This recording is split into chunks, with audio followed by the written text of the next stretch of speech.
पीछे हटिए, चलिए।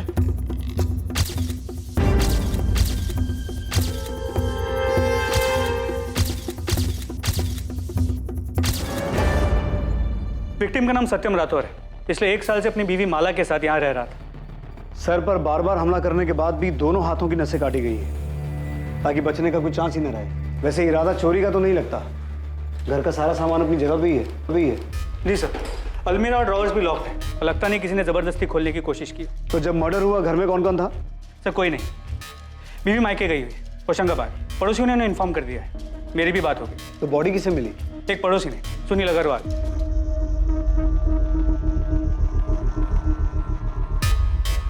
ये अंगूठी? सर शायद इसी की है, उंगली पे अंगूठी का निशान है। सो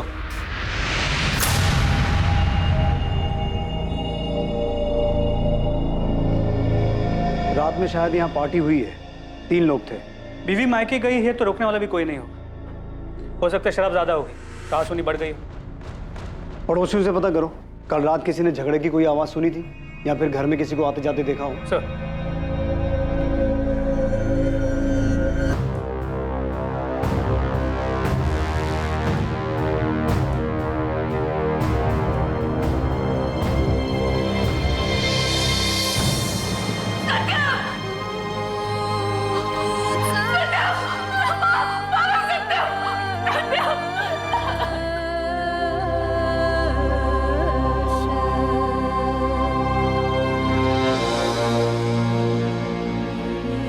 माला, आप अपने पेरेंट्स के घर कब गई थी?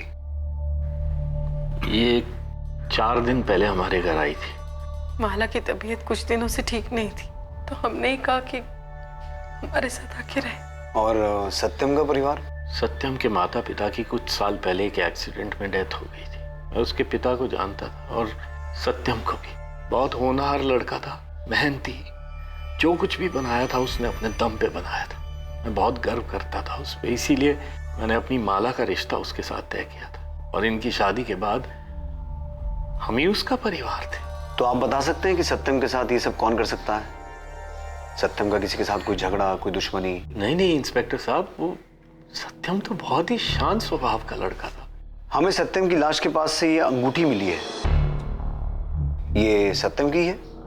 जी हाँ इंस्पेक्टर साहब, 2 महीने पहले माला और सत्यम की शादी की पहली सालगिरह थी। उस वक्त माला ने ये अंगूठी उसे गिफ्ट दी थी। आई लव यू माला। जीजू, आपने बताया नहीं, आपको दीदी का गिफ्ट कैसा लगा? बहुत अच्छा। भगवान तुम दोनों को सबकी बुरी नजर से बचाए। नजर कैसे लग सकती है माँ, आप दोनों का आशीर्वाद जो है। मुझे तो लगता है कि मेरी बच्ची को हमारी नजर लग गई। तो सत्यम की उंगली में ये अंगूठी ढीली थी क्या? नहीं, ये तो सत्यम की माँ की थी। मैं खुद माला के साथ गई थी बनवाने के लिए। तो फिर ये अंगूठी उंगली से निकल कैसे गई? शायद उसी ने निकाल दी होगी, उसे अंगूठी पहनना पसंद नहीं था। सगाई की अंगूठी भी 4 महीने बाद उसने निकाल के अलमारी में रख दी थी। घर की अलमारी में? घर में और भी गहने हैं? माला के सारे गहने घर के अलमारी में ही रखे हुए।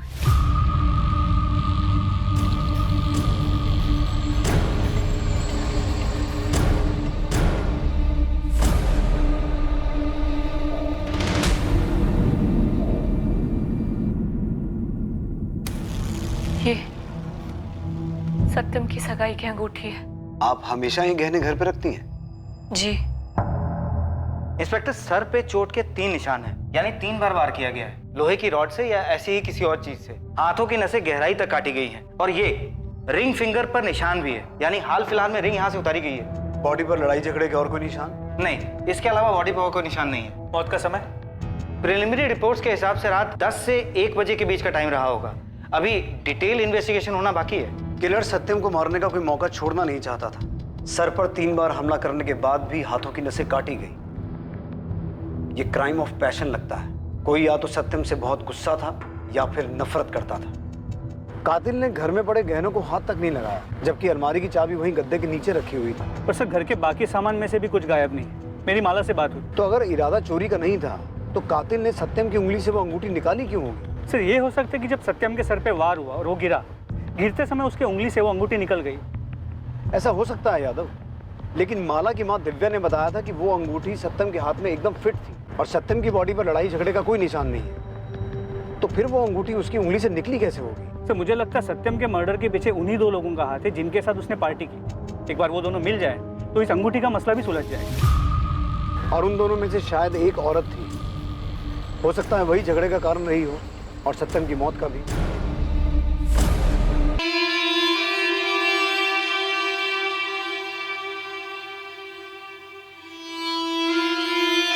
माला,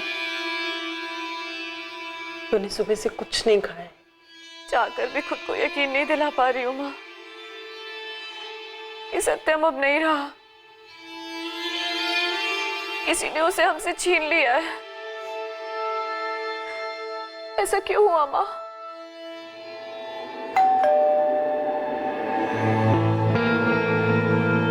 माँ दीदी कैसी है?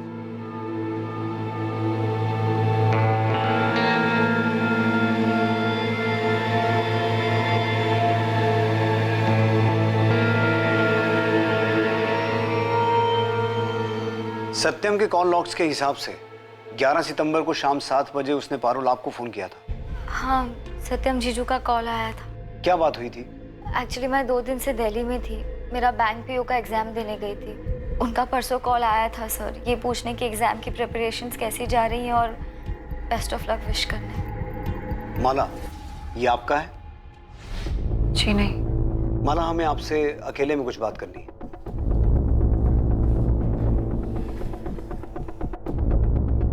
आपने बताया था कि आप कुछ दिन पहले अपने पेरेंट्स के घर गई थी, तो पेरेंट्स के घर जाने से पहले आपके सत्यम के साथ संबंध बने थे?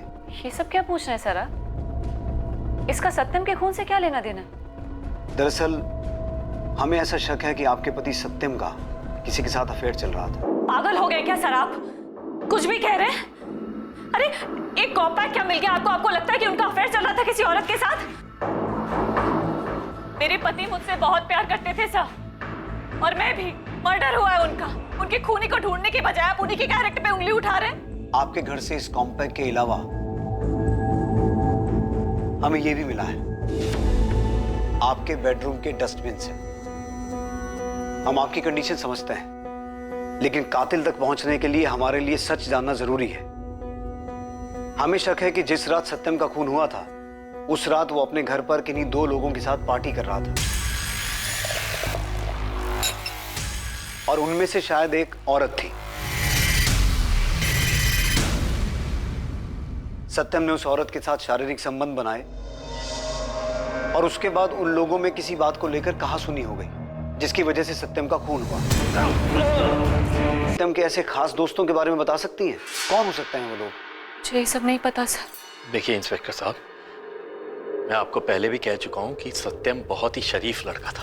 दयानंद जी, लोग जैसे दिखते हैं असल में वैसे ही हों ये जरूरी नहीं, असलियत कुछ और भी हो सकती है। आप हमें सत्यम के बारे में और क्या बता सकते हैं? सत्यम धीरज एस्टेट में जॉब करता था, रियल एस्टेट का ऑफिस है, और उसके साथ साथ अपने दोस्त मयंक के साथ डिजिटल प्रिंटिंग की शॉप चलाता था। उसके अलावा हमें कुछ नहीं पता है वो किसके साथ पार्टी कर रहा था, वो लड़की कौन थी, हमें कुछ नहीं पता है।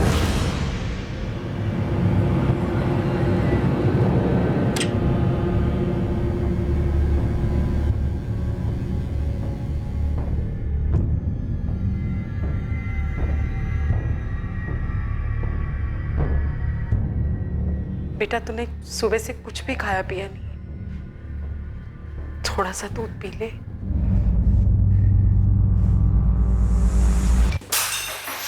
ये क्या किया?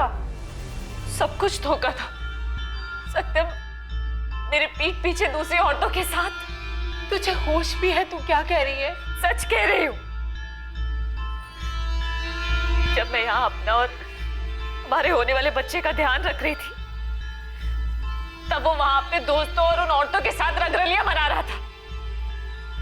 पुलिस को सबूत मिले हैं मां। हाँ?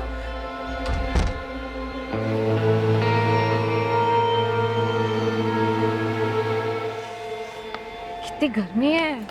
अरे जीजू ला तो रहे हैं तेरी कोल्ड कॉफी। ये रहे तुम दोनों की मैंगो शेक्स।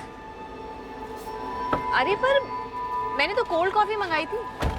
मैंगो शेक तो पारुल ने लाने के लिए कहा था ना। अभी इसी से मैनेज कर लो ना, ऑफिस जाने के लिए बहुत लेट हो रहा हूँ। तुम्हें अपनी बीवी की बिल्कुल भी फिक्र नहीं है, बस अपनी साली से प्यार करती हो।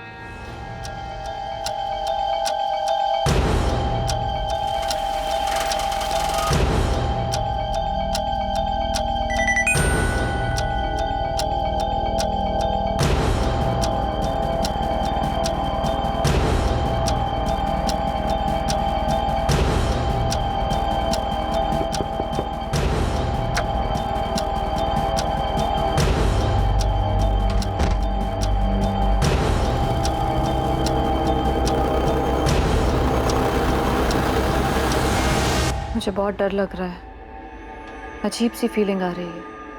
परेशान मत हो, मैंने सब प्लान कर लिया है।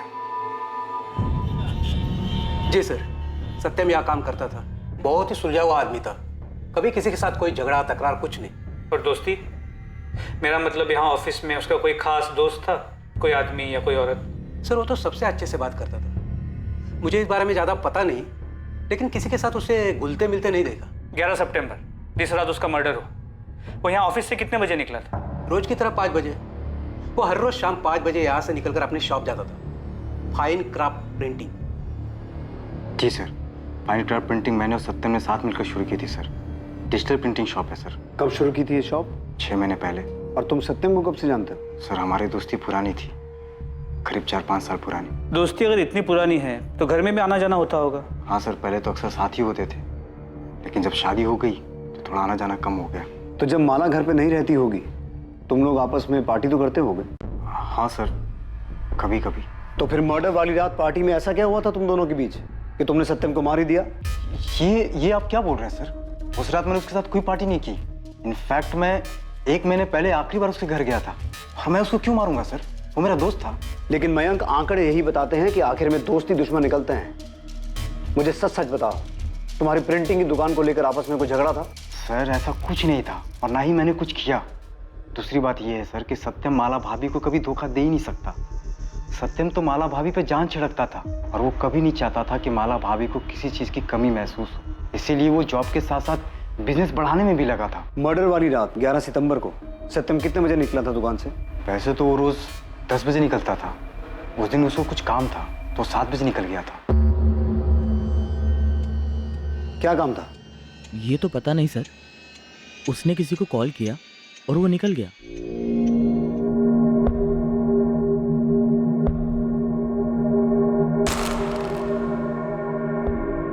मैं क्या करूं? मुझे कुछ समझ नहीं आ रहा।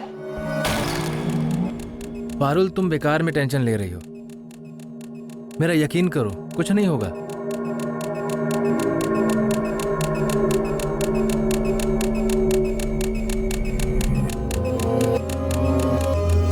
सर, सत्यम राठौर के कॉल रिकॉर्ड्स और मोबाइल लोकेशन डिटेल्स आ गई।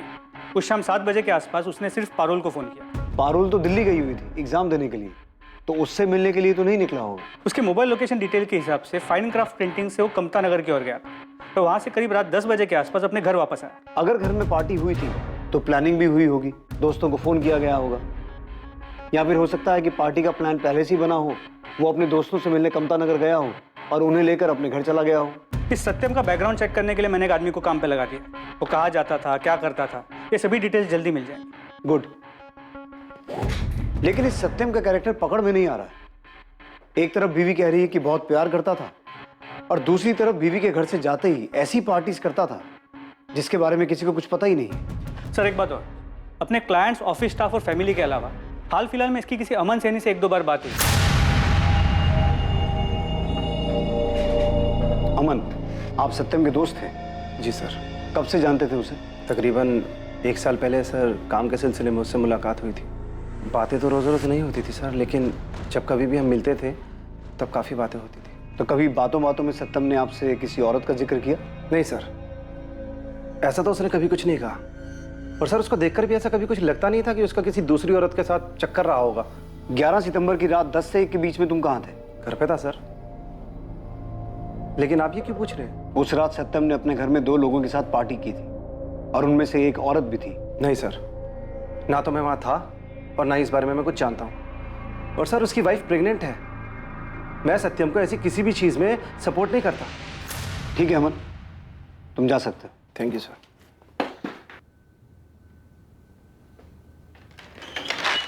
सर, वो भुवन है, आपसे मिलने के लिए बोल रहा है। हाँ भुवन, कोई काम की खबर लाया तो बोल।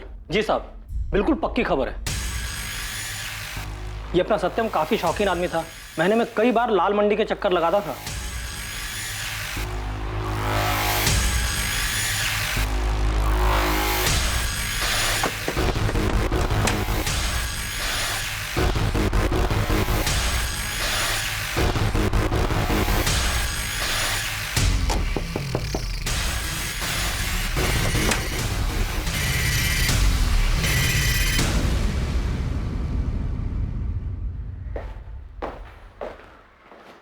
सत्यम राठौर को जानती थी? हाँ, जानती थी।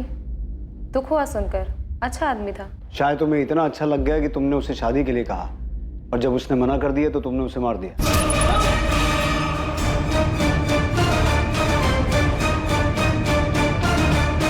ये क्या बोल रहे हो साहब आप?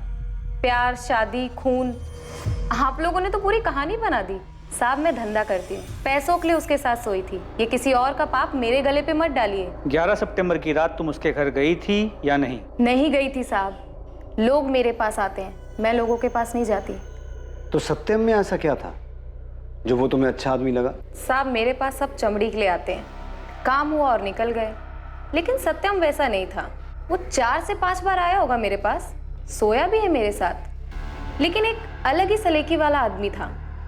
सब घंटों मेरे साथ बातें किया करता था। वो इज्जत देता था मेरे को। लेकिन कुछ दिन से मुझे वो परेशान सा लग रहा था। ऐसा लग रहा था जैसे कोई बात अंदर ही अंदर उसे खाए जा रही हो। उसने तुमसे कुछ कहा किसी के बारे में? सब ज्यादा कुछ तो नहीं बताया, लेकिन उसकी बीवी के साथ उसका कुछ ठीक नहीं चल रहा था। ये पहली बार था जब किसी ने पुलिस को बताया था कि सत्यम और माला के बीच सब कुछ ठीक नहीं था। लेकिन इसके नतीजे पर पहुंचना आसान नहीं था। क्या कनक जो कह रही थी वो सच था, या जैसा बाकी सबको दिखता था कि सत्यम और माला साथ में खुश थे वो सच था? क्या सच में माला और सत्यम के बीच के संबंध काफी खराब थे? और अगर ऐसा था तो माला ने ये सच अब तक बयां क्यों नहीं किया था? हाँ सर, हमारे झगड़े होते थे जैसे हर हस्बैंड वाइफ के बीच में होते हैं। हमारे बीच भी छोटी मोटी बात को लेके कहा सुनी हो जाती थी। ठीक है, मान लेते हैं। लेकिन वो कौन सी छोटी छोटी बातें थी जिनको लेकर आपके बीच कहा सुनी होती थी? नॉर्मल झगड़े सर, रोजमर्रा की जिंदगी वाले। जैसे कपड़े बेड पे पड़े हैं, सामान बिखरा पड़ा है, मेरा टोकना उसे पसंद नहीं आना। माला जी, मैं अच्छी तरह से जानता हूं कि आप कुछ छुपा रही हैं। आपका पति प्रोस्टिट्यूट के पास जाता था। जब आप घर पे नहीं रहती थी तो वो किसी दूसरी औरत के साथ था। और आप कह रही हैं कि आपकी मैरिड लाइफ नॉर्मल थी। देखिए, कुछ बताना है तो बता दीजिए, बाद में कहीं ऐसा ना हो कि वक्त ना रहे बताने के लिए। सर, मेरी और सत्यम की अरेंज मैरिज थी। मेरे पापा सत्यम को बहुत पहले से जानते थे, उसे बहुत पसंद करते थे। मुझे भी सत्यम बहुत पसंद था। शादी के 6 महीने तक सब ठीक चल रहा था सर। फिर धीरे धीरे सत्यम में अजीब सा बदलाव आने लगा। पैसे को लेके अजीब सा लालच आ गया था उसमें। सर, मैं बिजली विभाग में काम करती हूँ। मेरी और सत्यम की सैलरी मिला के घर आराम से चल जाता था। लेकिन सत्यम को बहुत जल्दी बहुत आगे बढ़ना था। फाइन क्राफ्ट प्रिंटिंग को बहुत बड़ा बनाना चाहता था। इसलिए चाह रहा था कि मैं अपने हिस्से की प्रॉपर्टी पापा से मांग लूं। माला, मैंने अपनी पूरी सेविंग्स लगाकर दुकान खोली है ताकि तुम्हें और आराम की जिंदगी दे पाऊं। दिन रात मेहनत करता रहता हूं मैं ताकि तुम्हारी जरूरतें पूरी हो। और तुम अपने पापा से अपने हक का हिस्सा नहीं मांग सकती हो? उस पर तुम्हारा भी तो हक है। इतनी प्रॉपर्टी का वो करेंगे भी क्या? सत्यम, वो प्रॉपर्टी पापा की है, वो उसका जो चाहे करे। हम उनसे नहीं मांग सकते। उन्हें जब खुद से देना होगा तब दे देंगे। सत्यम तो पर मुझे लगता था कि तुम मुझसे प्यार करती हो। तो आपने पहले हमें ये सब बताना जरूरी नहीं समझा? सर, मैं पापा के सामने ये सच नहीं बताना चाहती थी। पापा उस पर बहुत भरोसा करते थे। और मैं उनका भरोसा नहीं तोड़ना चाहती थी। हाँ, हमारे बीच झगड़े होते थे, लेकिन पिछले कुछ महीनों से सब कुछ ठीक होता हुआ नजर आ रहा था मुझे। बच्चे की खबर सुनकर वो बहुत खुश था। हाँ, वो जरूरत से ज्यादा समय अपने काम पे बिताता था, लेकिन मुझे लगा कि शायद वो हमारे आने वाले बच्चे के लिए कर रहा है ये सब। लेकिन अब मुझे पता लगा कि वो मुझसे दूर सारा वक्त उस कनक के साथ बिता रहा था, काम पे नहीं।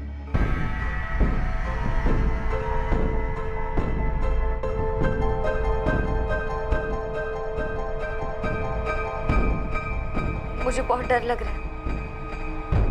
पुलिस अभी सिर्फ माला दीदी से पूछताछ कर रही है, लेकिन अगर उन्होंने घर के लोगों के बारे में पता लगाना शुरू किया तो सारा सच सामने आ जाएगा। मुझे कुछ समझ नहीं आ रहा मैं क्या करूं। सर, सत्यम मर्डर केस में जितने भी एविडेंसेस मिले थे उनकी फोरेंसिक रिपोर्ट आ गई।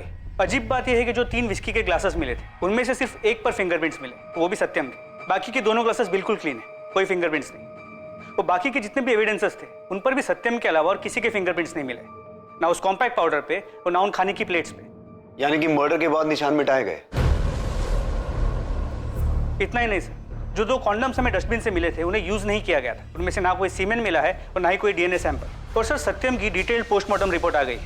उसके खून से कोई भी अल्कोहल के ट्रेसेस नहीं मिले और ना ही उसके पेट में चिकन के कोई भी अंश मिले। स्टेज किया गया जिससे ऐसा लगे कि वहां कोई औरत भी मौजूद थी।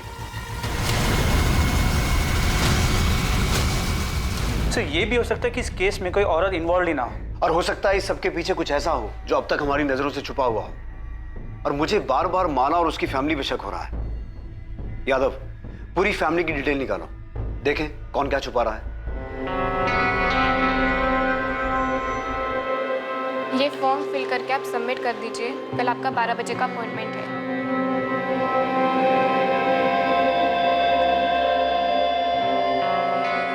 ये मेरा बच्चा है, मैं इसे कुछ नहीं होने दूंगा।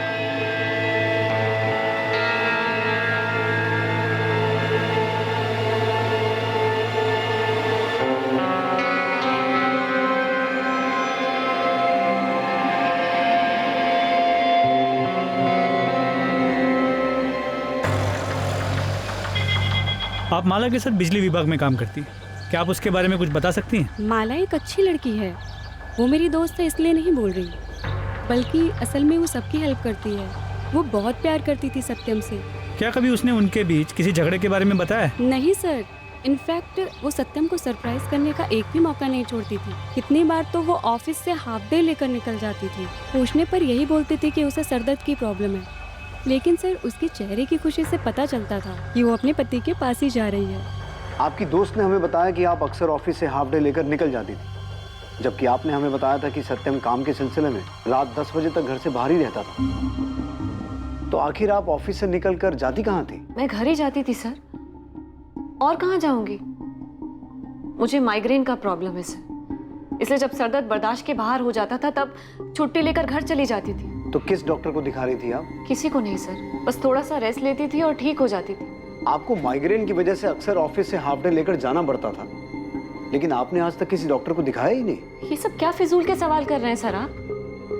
गलती हो गई, डॉक्टर को नहीं दिखाया, अब चली जाऊंगी बस, और कुछ? बस इतना ही कि अगर इस सब में आपका कोई हाथ हुआ ना, तो ये बिल्कुल मत सोचिएगा कि आपकी प्रेगनेंसी की वजह से कानून आपको बख्श देगा। जब किस्मत ने ही नहीं बख्शा तो कानून से क्या फर्क पड़ेगा? सजा तो मैं भुगत ही रही हूँ।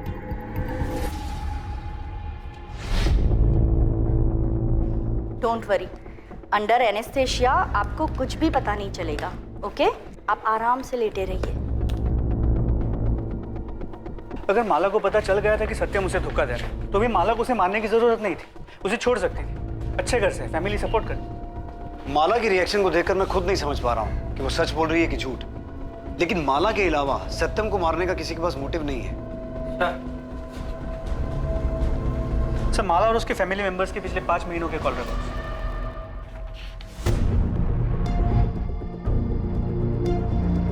सर, ये तो हाँ, 11 सितंबर की रात सत्यम कमता नगर में किससे मिलने गया था, इसकी डिटेल हमारे सामने ही थी। माला और उसका पूरा परिवार शुरू से ही झूठ बोल रहा है। अपने आदमी को काम पे लगाओ। कमता नगर के जितने भी होटल, लॉजेस और रेस्टोरेंट्स हैं, हर जगह पूछताछ करो। इस बार सबूत के साथ ही उनका सामना करेंगे। देखते हैं कौन सी कहानी बचाती है उन्हें।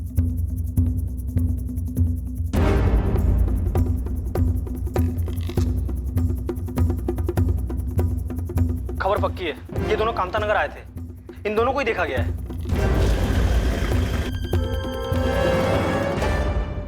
तुमने इसे देखा था? हाँ सर, वो लड़की कमरे में इसी आदमी के साथ थी, बहुत रो रही थी साहब। फिर क्या हुआ? सर मैं बस कमरे में चाय देने के लिए गया था, उसके बाद क्या हुआ मुझे नहीं पता। इसके अलावा कुछ देखा या सुना? सर एक बात और, हर इंसान के व्यक्तित्व के कई पहलू होते हैं। कई बार जो जैसा दिखता है असल में वैसा होता नहीं। इस केस में हर बार सत्यम के बारे में जो पुलिस सोच रही थी, नतीजा बिल्कुल उससे अलग ही निकल रहा था। एक बार फिर पुलिस को सत्यम की जिंदगी के एक छुपे हुए पहलू के बारे में पता चला था। क्या इस बार जैसा दिख रहा था वैसा ही था? क्या इस बार ये गुत्थी आखिरकार सुलझने वाली थी? तुमने अब तक हमसे जो भी कहा झूठ कहा। तुम 11 सितंबर की रात कमता नगर में सत्यम से मिली थी और उसके वहां से जाने के बाद तुम पीछे पीछे उसके घर तक गई, उसका मर्डर किया और फिर सब कुछ ऐसे स्टेज किया जिससे ये लगे कि वो वहां पार्टी कर रहा था, किसी औरत के साथ था। आप क्या कह रहे हैं सर? मैंने ऐसा कुछ नहीं किया है। ठीक है, तुम मत बताओ, हम इससे पूछ लेते हैं।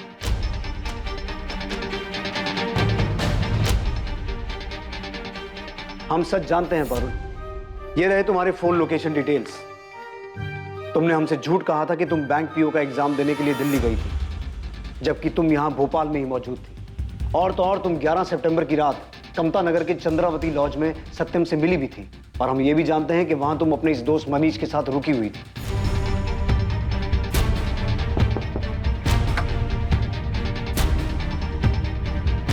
तुम्हारे ब्लेस्ड मैटरनिटी क्लिनिक के डिटेल्स भी हैं हमारे पास, जहां तुमने 2 दिन पहले ये अबॉर्शन करवाया था। क्या था ये पारुल? Love triangle?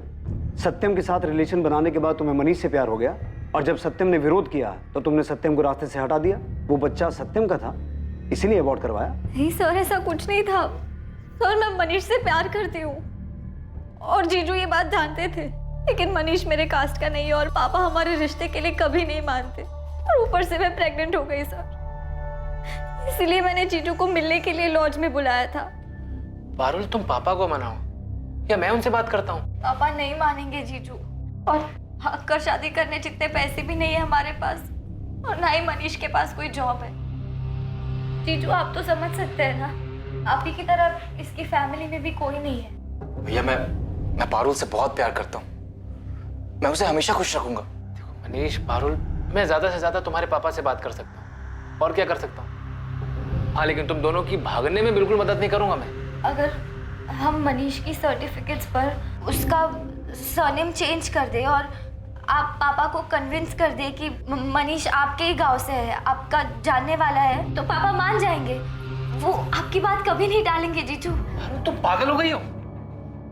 तुम माँ पापा को धोखा देना चाहती हो? अगर तुम मनीष से प्यार करती हो तो हिम्मत करके पापा से बात करो, उन्हें मनाओ। वो नहीं मानेंगे, मैं जानती हूँ जीजू। वो जबरदस्ती मेरा अबॉर्शन करवा देंगे और किसी और के साथ शादी करवा देंगे। मेरी जिंदगी बर्बाद हो जाएगी जीजू।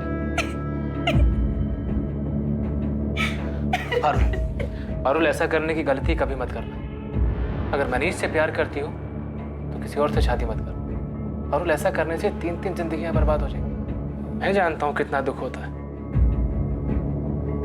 जब आपको पता चलता है कि आपका साथी किसी और से प्यार करता है।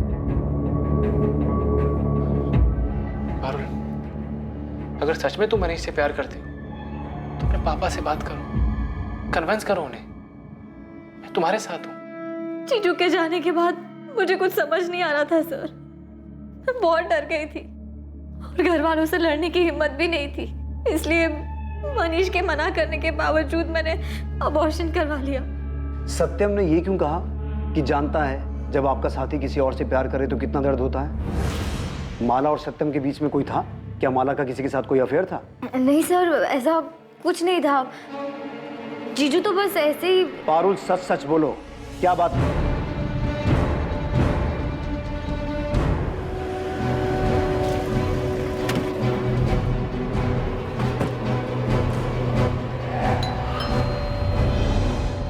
एक बात मुझे शुरू से ही खटक रही है। कि जब चोरी नहीं करनी थी तो कातिल ने सत्यम को मारने के बाद उसकी उंगली से यह अंगूठी क्यों निकाली?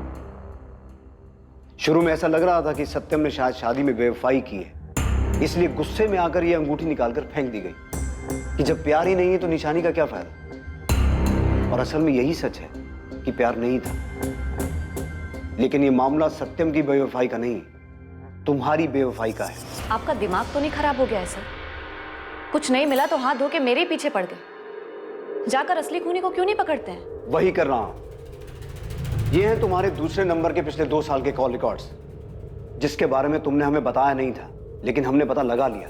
इसे एक बार पढ़कर ही समझ में आ जाता है कि तुम किससे रात को 2-2 बजे तक बातें करती थी और तुम्हारा अफेयर किसके साथ चल रहा था। पारुल, सच सच बोलो, क्या बात थी? सर, दीदी ने कुछ नहीं किया है। दीदी कभी ऐसा कुछ नहीं कर सकती। पारुल, हम ये नहीं कह रहे हैं कि तुम्हारी दीदी ने कुछ किया है, लेकिन पूरी बात बताओ। हो सकता है तुम्हारी जीजू की हत्या का राज उसी बात में छुपा हो। जीजू ने मुझे बताया था कि दीदी ने क्या किया। मैं अमन के बारे में जानती थी, मगर मैं ये नहीं जानती थी कि दीदी शादी के बाद भी उससे मिलती थी। अमन सैनी?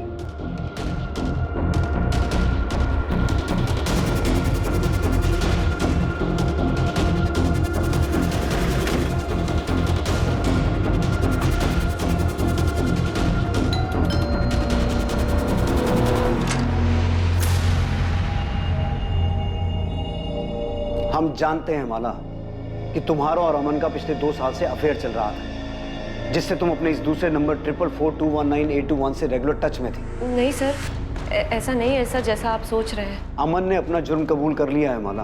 अब सच छुपाने का कोई फायदा नहीं है। बोलो माला।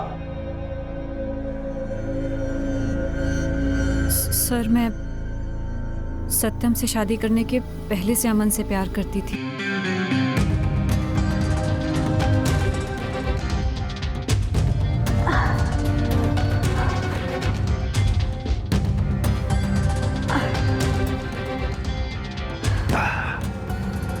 अमन, पापा मेरी शादी तय कर रहे हैं किसी सत्यम के साथ। कुछ करो ना। अरे यार, मेरी खुद समझ में नहीं आ रहा कि मैं क्या करूं, कैसे उन्हें मनाऊं हमारी शादी के लिए। मेरी सारी उम्र निकल जाएगी उनकी बराबरी करने में। मुझे बहुत डर लग रहा है, अजीब सी फीलिंग हो रही है। अगर तुम मेरी मानो तो मेरे पास एक आइडिया है। क्या? तुम उस सत्यम से शादी कर लो। मैं मर जाऊंगी पर किसी और से शादी नहीं करूंगी, समझे तुम?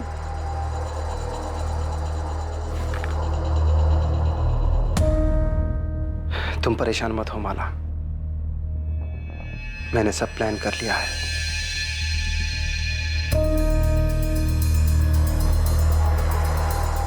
बिना किसी तमाशे के चुपचाप तुम सत्यम से शादी कर लो।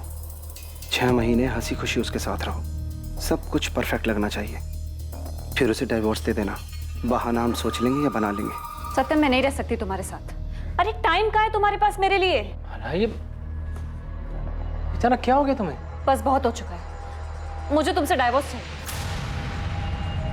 तो तुमने प्लानिंग करके शादी की और टाइमिंग देखकर डिवोर्स मांगा, क्योंकि डिवोर्स होने के बाद लड़की के ऊपर दाग लग जाता है। और अमन बड़ी आसानी से तुम्हारा हाथ मांगकर तुम्हारे पापा की नजरों में हीरो बन सकता था, राइट? हाँ सर, पहले तो सत्यम को लगा कि उससे ही कोई गलती हुई है, पर फिर जब मैं डाइवोर्स पे अड़ी रही तो उसे मुझ पर शक हुआ और वो मुझ पर नजर रखने लगा। सर, मैं ऑफिस से सरदर्द के बहाने अमन से मिलने जाती थी और एक दिन सत्यम ने हमें पकड़ लिया। सत्यम, मैं अमन से बहुत प्यार करती हूँ। कब से चल रहा है तुम दोनों का ये सब? शादी के पहले से। तो इतने दिनों तक तुम दोनों मिलकर मुझे बेवकूफ बना रहे थे। माना तुमने शादी की मुझसे, अमन तूने दोस्ती की मुझसे, और मेरे पीठ पीछे तुम दोनों रलियां मना रहे थे। पर अब जब तुम्हें सब कुछ पता चल ही गया है सत्यम, तो फिर दे दो ना डाइवोर्स मुझे। डाइवोर्स दे दूं ताकि तुम्हारी ये प्लानिंग कामयाब हो जाए? माला, बेवकूफ बनाया तुमने मुझे, झूठी शादी रचाई है मेरे साथ। तुम दोनों ने मिलकर इस्तेमाल किया मुझे। सत्यम, मैंने भी बहुत कुछ खोया है तुम्हारे साथ इस रिश्ते में आकर, तुम्हारे साथ रातें बिताई हैं। तुम्हारा क्या नुकसान हुआ है इसमें? माला, चिल्लाओ मत सत्यम। मैं भी चिल्ला सकती हूँ, और तुम्हें क्या मिलेगा मेरे साथ रह के? आखिर क्यों परेशान कर रहे हो तुम इस तरह से मुझे? बहुत हो गया सत्यम, पेपर्स बनवाओ और डाइवोर्स दो मुझे। माला, मेरी ये बात कान खोल के सुन लो तुम। डाइवोर्स तो तुम्हें हर हाल में नहीं दूंगा मैं। मेरी जिंदगी बर्बाद करके तुम्हें खुश नहीं रहने दूंगा। और अगर दोबारा तुमने ये डाइवोर्स का नाटक किया ना मेरे सामने, तो सब कुछ जाके तुम्हारे पापा को बता दूंगा। फिर ये नाटक उनके सामने जाके करना। अगर वो पापा को सब सच बता देता तो पापा मुझे अपनी जायदाद से बेदखल कर देते। और अमन का काम भी बहुत अच्छा नहीं चल रहा था। सर मैं डर गई थी। और ये सत्यम भी जिद पे अड़ा हुआ था कि मुझे डाइवोर्स नहीं देगा, लेकिन मुझे किसी भी कीमत पर उससे अलग होना था।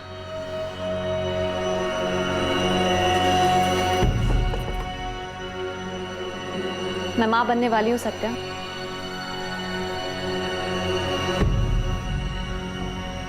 बाप बनने वाला है, जानकर अमन बहुत खुश है। हम दोनों का बच्चा इस दुनिया में आएगा, हमारे प्यार की निशानी। अब देखती हूँ कि तुम मुझे डाइवोर्स कैसे नहीं देते हो। हर रोज अमन का बच्चा मेरे पेट में पलेगा और तुम्हें यकीन दिलाएगा कि मैं तुम्हारी नहीं, अमन की हूँ। माला, तुम्हें जो करना है कर लो।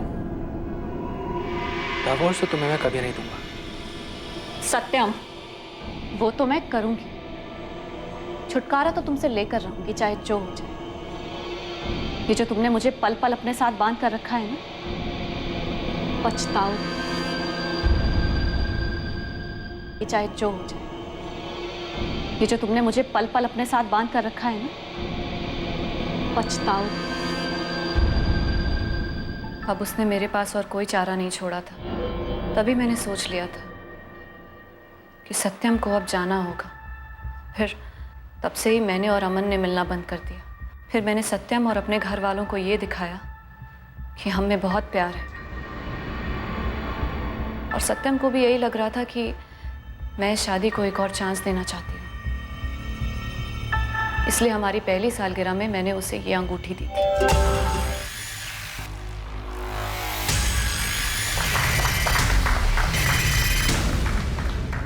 अभी तक तो सब सही चल रहा है। पारुल, मैं माला से बहुत प्यार करता हूँ, पर मुझे नहीं पता मैं इस बच्चे को अपना भी पाऊंगा या नहीं। जीजू, दीदी इस रिश्ते को और एक मौका दे रही है। आप भी कोशिश करिए प्लीज। तो पिछले 4-5 महीने में तुमने सॉलिड एक्टिंग करके पूरे ड्रामे का स्टेज सजा दिया। हाँ, मेरा दूसरा फोन मेरे पास शादी के पहले से था। हम उसी के जरिए बात करते थे। फिर मैंने ऑफिस से छुट्टी ली और 4 दिन के लिए माँ पापा के घर आ गई। फिर 11 सितंबर की सुबह अपने दोस्त के पास जाने के बहाने मैं भोपाल आई। फिर अमन के साथ सत्यम के घर गई। याद रखना, ये जो हम कर रहे हैं ना, अपने लिए और अपने होने वाले बच्चे के लिए कर रहे हैं। हमारे पास और कोई रास्ता नहीं है। उसने मुझे बहुत परेशान किया है। मुझे उसकी एक एक चीख सुननी है, समझे?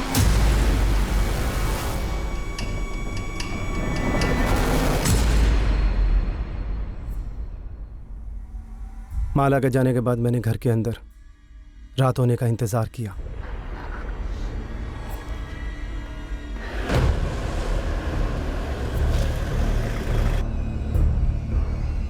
माला, लगता है वो आ गया। तुम्हें उसकी चीखें सुननी थी ना? तैयार है ना?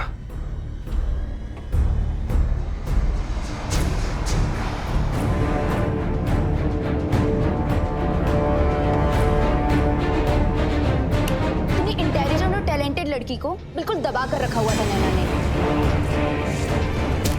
ये रहने देना चाहता था, लेकिन फिर ये सोचकर वहीं छोड़ दिया कि वक्त आने पर इसे माला मुझे खुद पहनाएगी।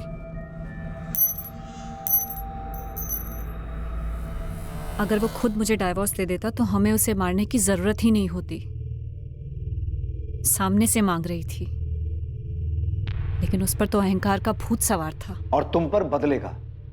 सत्यम की मरते वक्त चीखें सुनना चाहती थी तुम। आखिर इतनी नफरत क्यों थी माला? उसने तुम पर कभी हाथ उठाया, तुम्हें कभी टॉर्चर किया? उसकी गलती सिर्फ इतनी थी कि वो तुम्हें प्यार करता था, तुम्हें छोड़ना नहीं चाहता था। तुम अमन के साथ रहना चाहती थी माला, अब अपने बच्चे के साथ भी नहीं रह पाओगी। बहुत कुछ सोचा था तेरे लिए, तेरे बच्चे के लिए। तूने अपने बच्चे के बारे में एक बार भी नहीं सोचा। बहुत बड़ी गलती कर दी तूने। गलती नहीं विद्या, इसने तो खेल रचा था हम सबकी जिंदगी के साथ, धोखा दिया हम सबको। किस लिए किया इतना सब कुछ? उस 2 टके के लड़के के लिए या मेरी जायदाद के लिए? आज शर्म आ रही है मुझे तुझे अपनी बेटी बुलाते हुए। तुझे अपने बच्चे का ख्याल एक बार भी नहीं आया? ये क्या कर दिया तूने?